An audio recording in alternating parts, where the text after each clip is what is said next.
Have you ever wondered how Cain, the firstborn son of Adam and Eve, managed to find a wife in a world that seemingly only had his parents? If Adam and Eve were the only couple created by God, as Genesis tells us, then where did Cain's wife come from? How could there have been others out there for him to marry and have children with? This mystery has puzzled theologians, scholars, and Bible enthusiasts for thousands of years, like an ancient riddle waiting to be unraveled. Are there hidden details in the sacred pages we've overlooked? Or is the answer far more complex than we've ever imagined?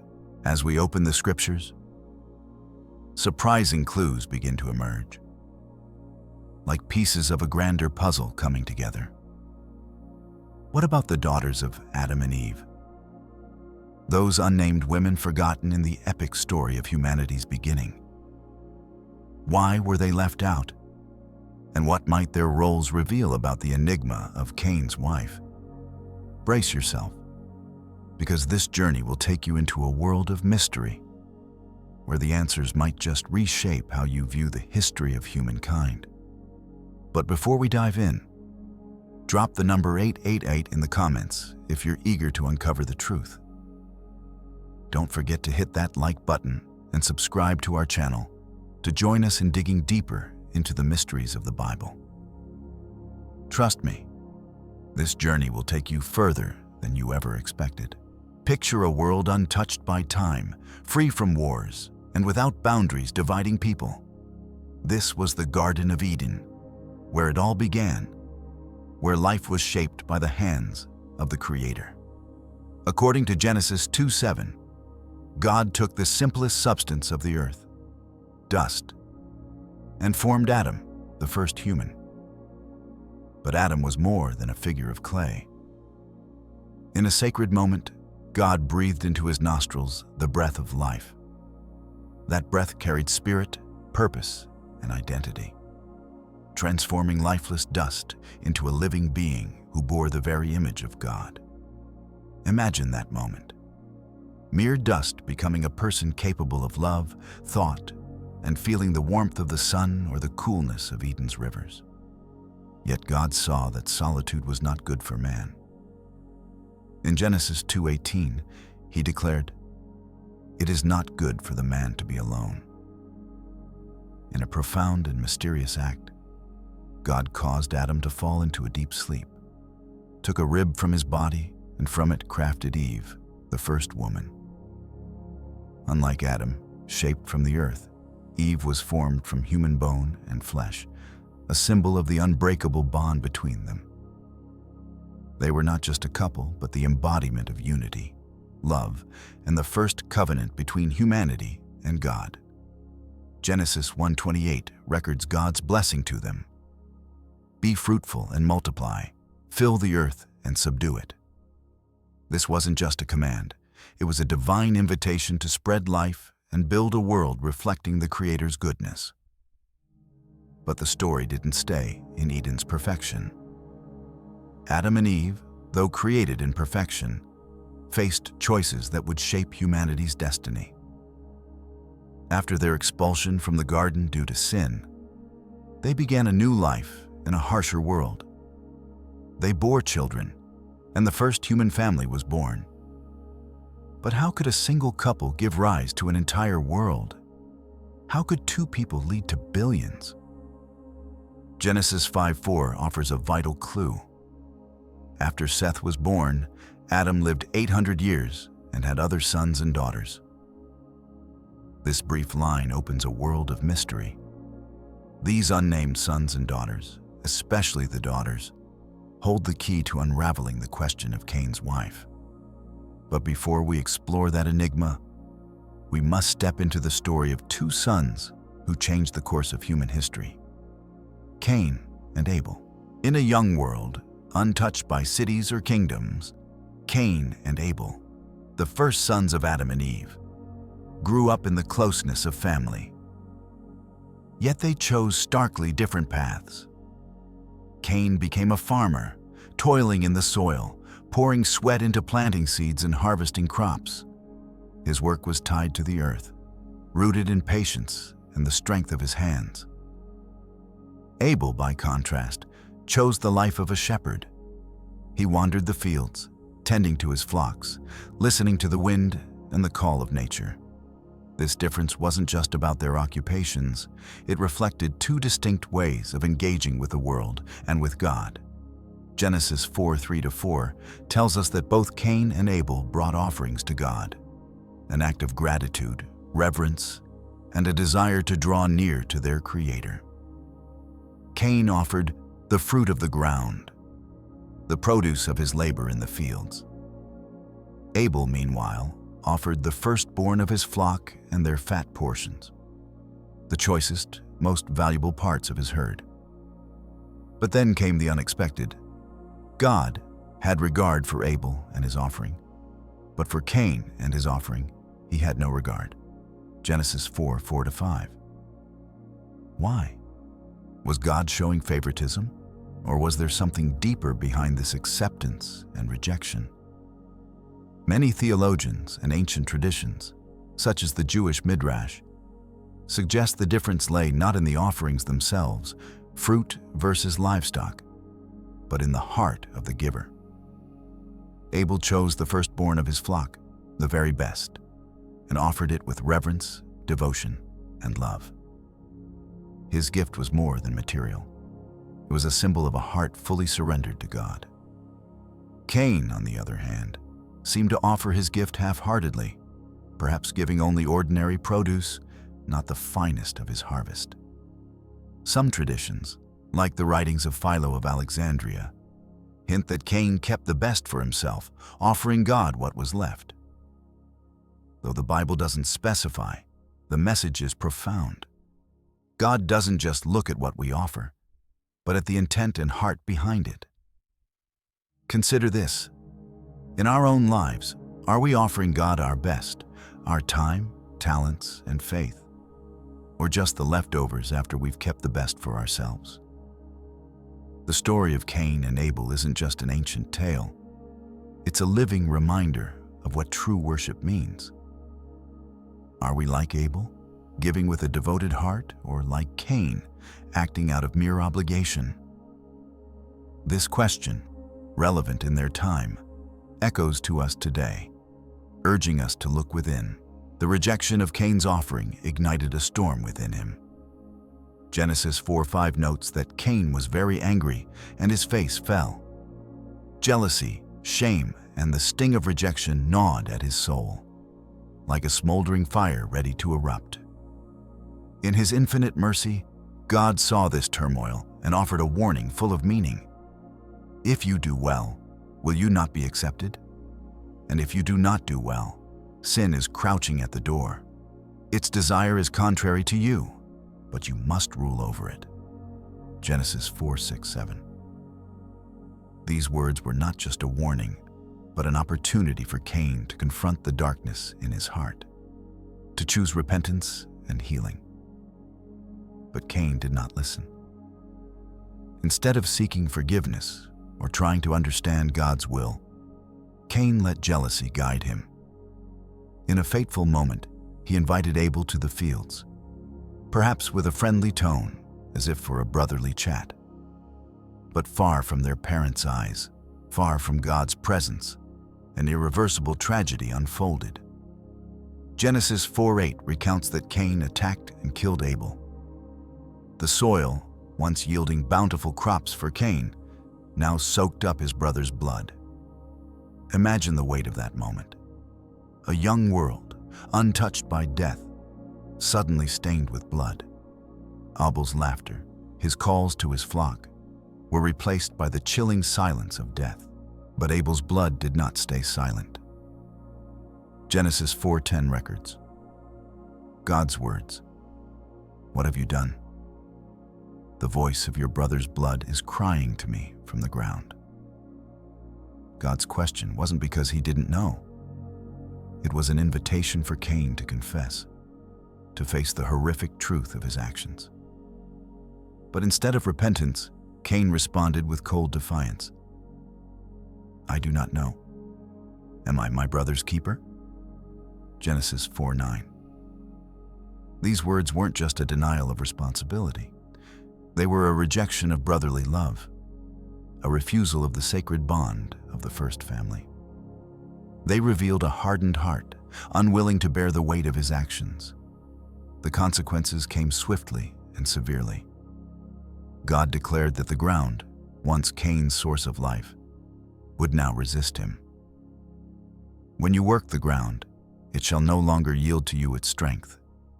You shall be a fugitive and a wanderer on the earth. Genesis 4:12. This punishment wasn't just the loss of a livelihood. It was the loss of roots, stability, and purpose.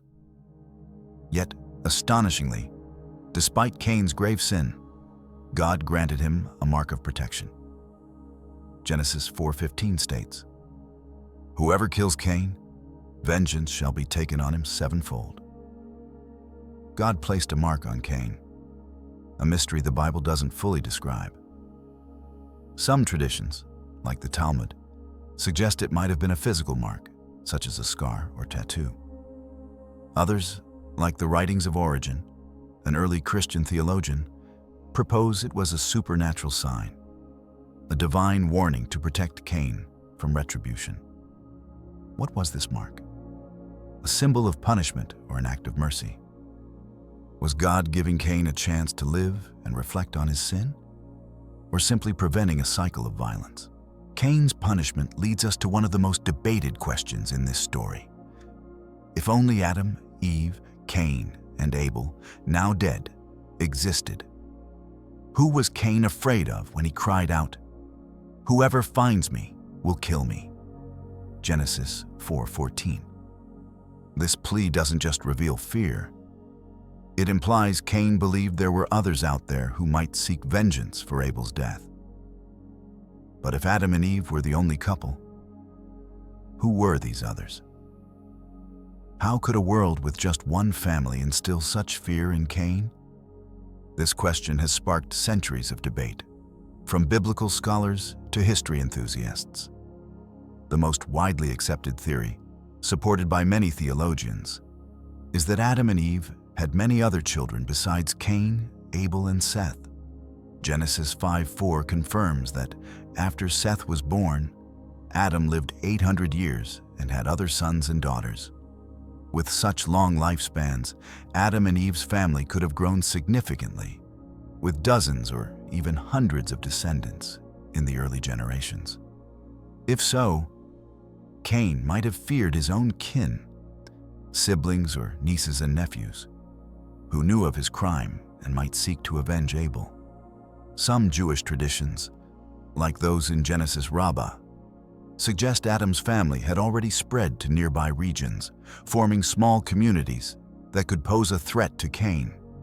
Yet, other more controversial theories propose that God might have created other human lines beyond Adam and Eve. Some modern scholars, drawing on archaeological evidence of ancient communities and early human traces, suggest there could have been other groups coexisting with Adam's family. However, this view lacks biblical support. Acts 17:26 clearly states, "From one man he made all the nations, that they should inhabit the whole earth." This affirms that all humanity stems from a single couple, Adam and Eve. Still, Cain's fear remains a mystery, a doorway to a larger question. Who was Cain's wife? Was she one of the unnamed daughters of Adam and Eve? Or does this story hide a deeper truth we've yet to uncover? After being banished from the presence of God, Cain wandered to the land of Nod, east of Eden, a place whose very name, meaning wandering in Hebrew, seems to echo his doomed fate. Yet, it is here, in the midst of isolation and shame, that Genesis 4:17 delivers a startling detail. Cain knew his wife, and she conceived and bore Enoch. A question strikes like lightning through the fog of mystery. If Adam and Eve were the only human couple and Abel was dead, who was Cain's wife? Where did she come from? The Bible offers no name, no origin, no explanation for her presence. This woman seems to step out of the shadows, without a past or an identity. Yet she plays a pivotal role in continuing Cain's lineage. Pause for a moment to consider the strangeness of this detail. If only one family existed on earth, Adam, Eve, and their children, how did Cain find a wife? Was she a sister, a niece, or is there something else the Bible doesn't reveal? This question has sparked heated debates, from ancient theologians like Augustine to modern scholars.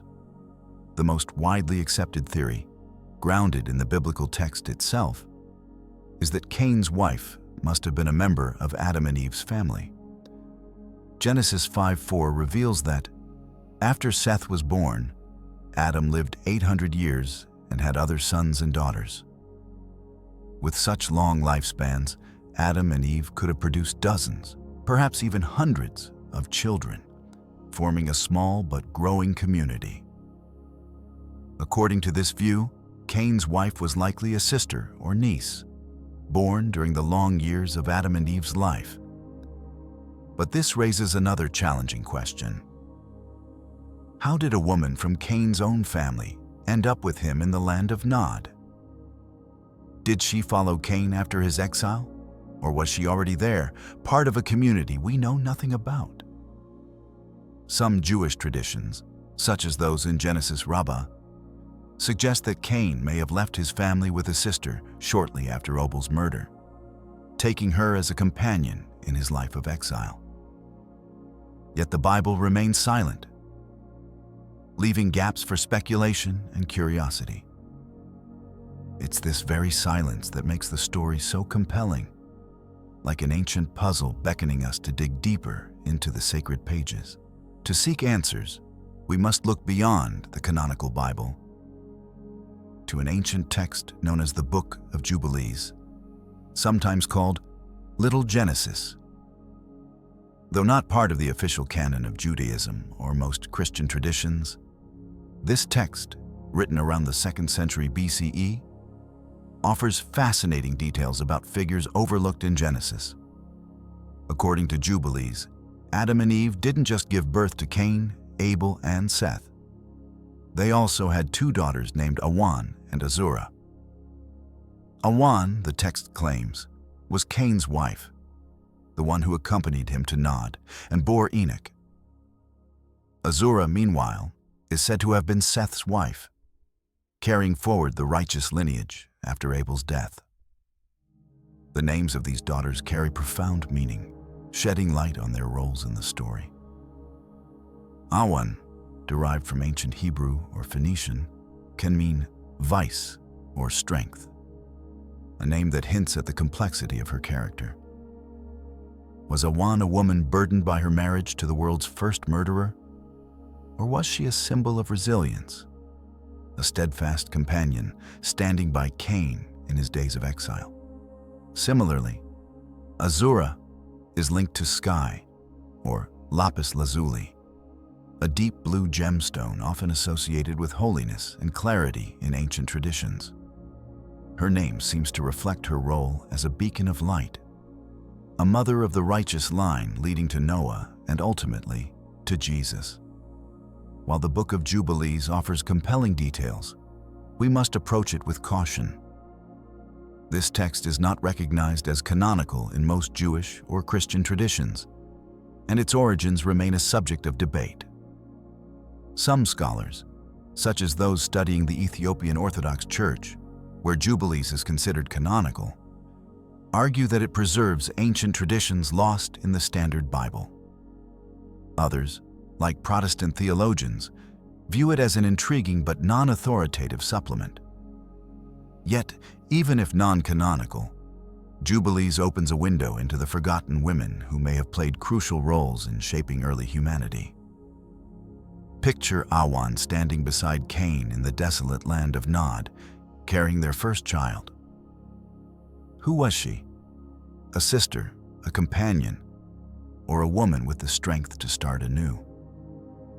These names, though found only in an apocryphal text, invite us to reflect on the silent figures in history.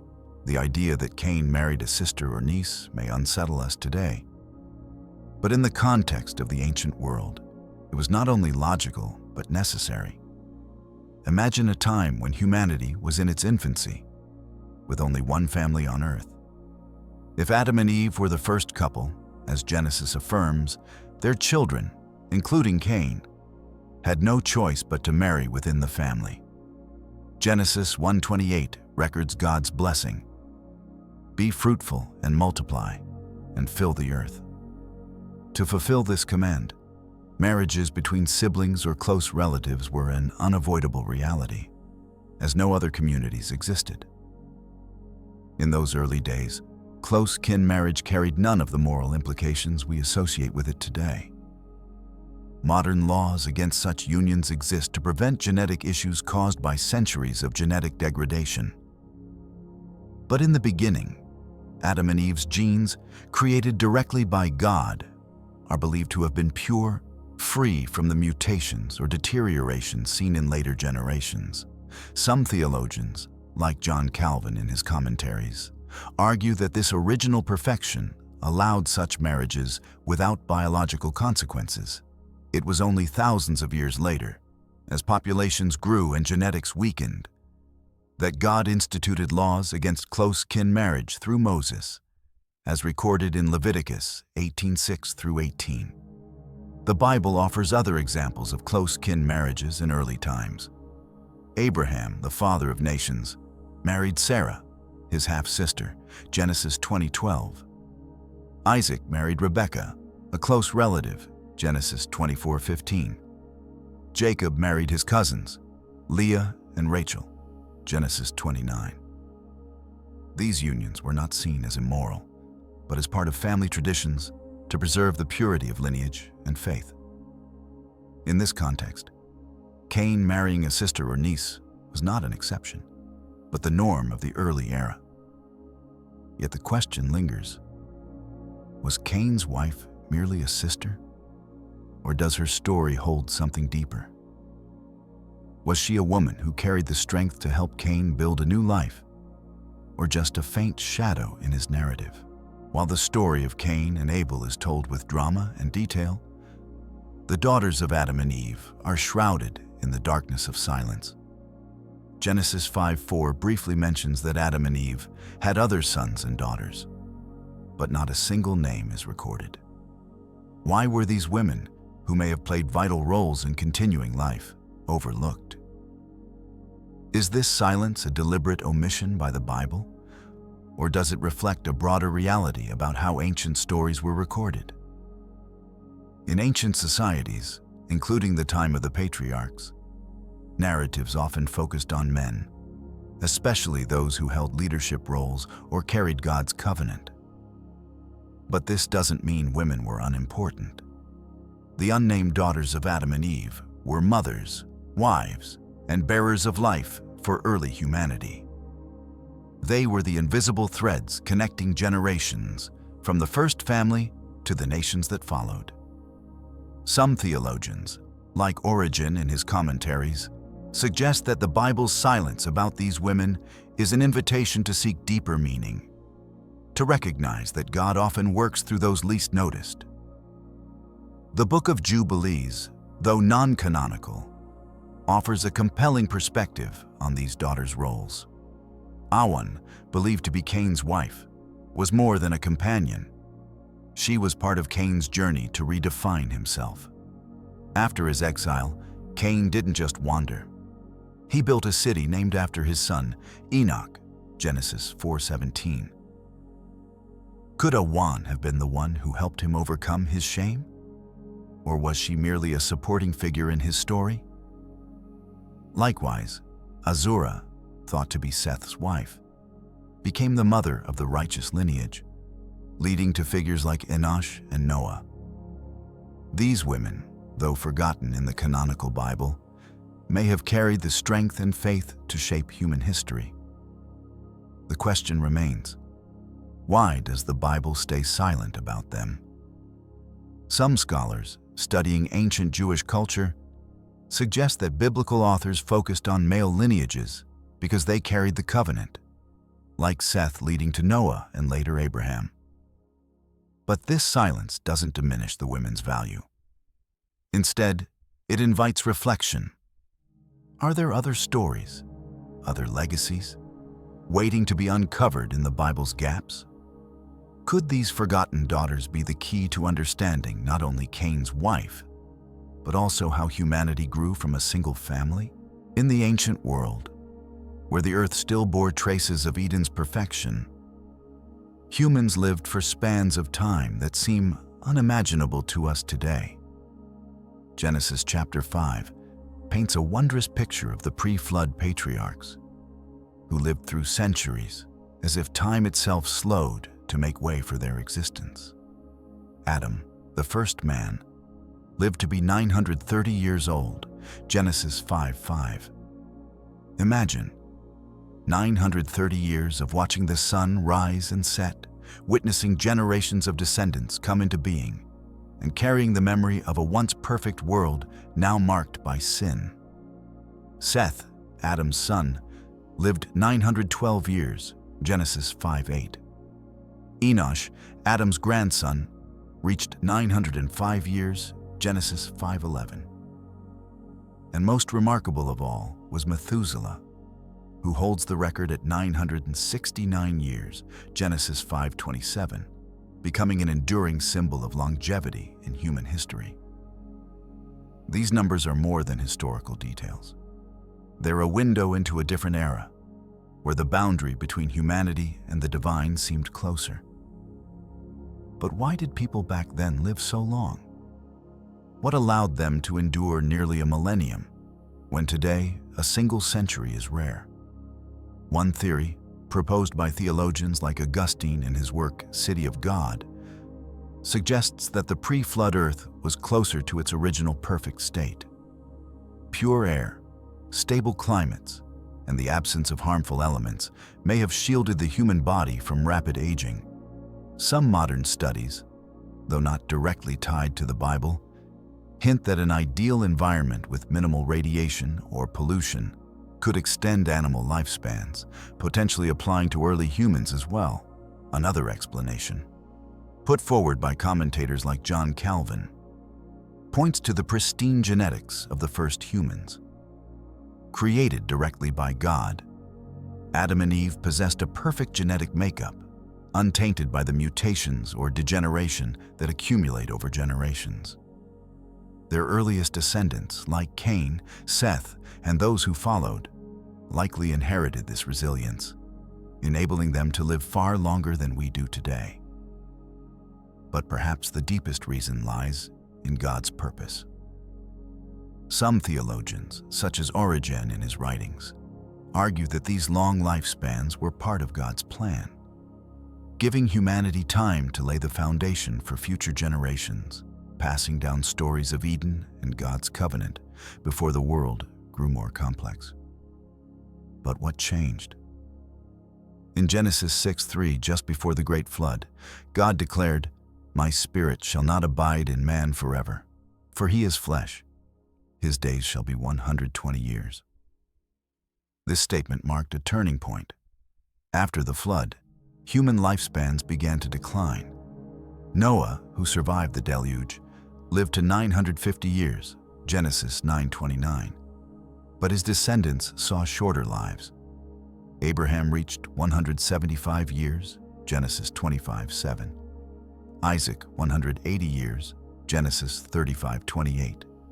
And Moses, 120 years, Deuteronomy 34:7, aligning with the limit God set. Was this God's adjustment to urge humans to live with greater purpose and urgency, knowing time was no longer endless? Or was it a sign of a world drifting further from its original perfection?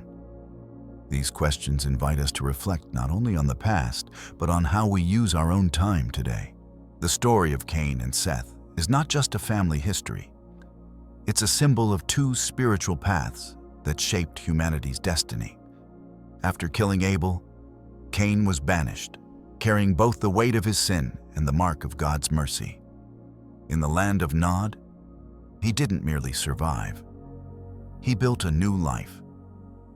Genesis 4:17 records that Cain constructed a city and named it after his son, Enoch.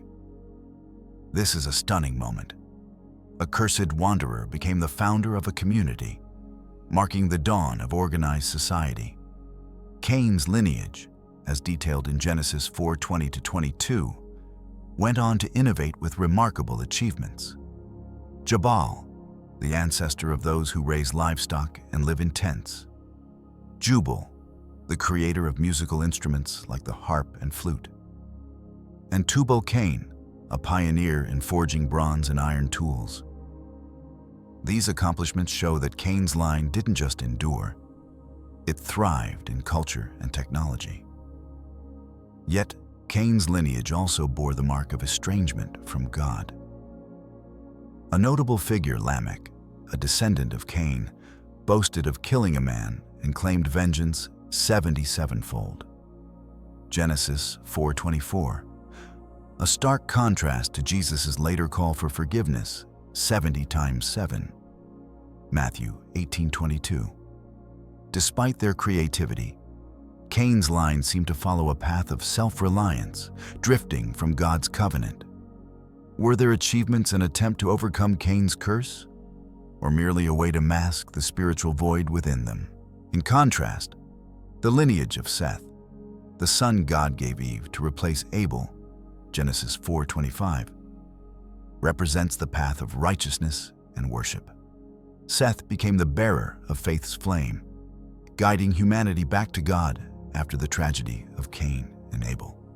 From Seth came a new lineage, with figures like Enosh, credited with beginning the era when people began to call upon the name of the Lord. Genesis 4:26. This wasn't just a minor detail, it was a pivotal moment in spiritual history, marking the start of formal worship and collective prayer. Another remarkable figure in Seth's line was Enoch, who walked with God and was taken by God without experiencing death. Genesis 5:24. His life, described in ancient texts like the non-canonical Book of Enoch, reveals an intimate relationship with God, as if he crossed the boundary between earth and heaven. Seth's lineage ultimately led to Noah, chosen to save humanity from the Great Flood, Genesis 6-9. Noah, Methuselah's grandson and Enoch's great-grandson, embodied faith and obedience, building the ark amid the world's mockery. From Noah, the righteous line continued through Abraham, Isaac, and ultimately to Jesus, the Savior. The two lineages of Cain and Seth thus represent more than genealogy. They symbolize two spiritual choices, one of self-reliance and distance from God, the other of worship and return to Him. Which path are we walking today? Cain's road of creativity but separation, or Seth's road of faith? The Bible's silence about figures like Adam and Eve's daughters is not an oversight, but a profound invitation. Why were these women, potential mothers of generations, left unnamed? Does their absence in the text suggest they were overlooked? Or does it carry a deeper significance?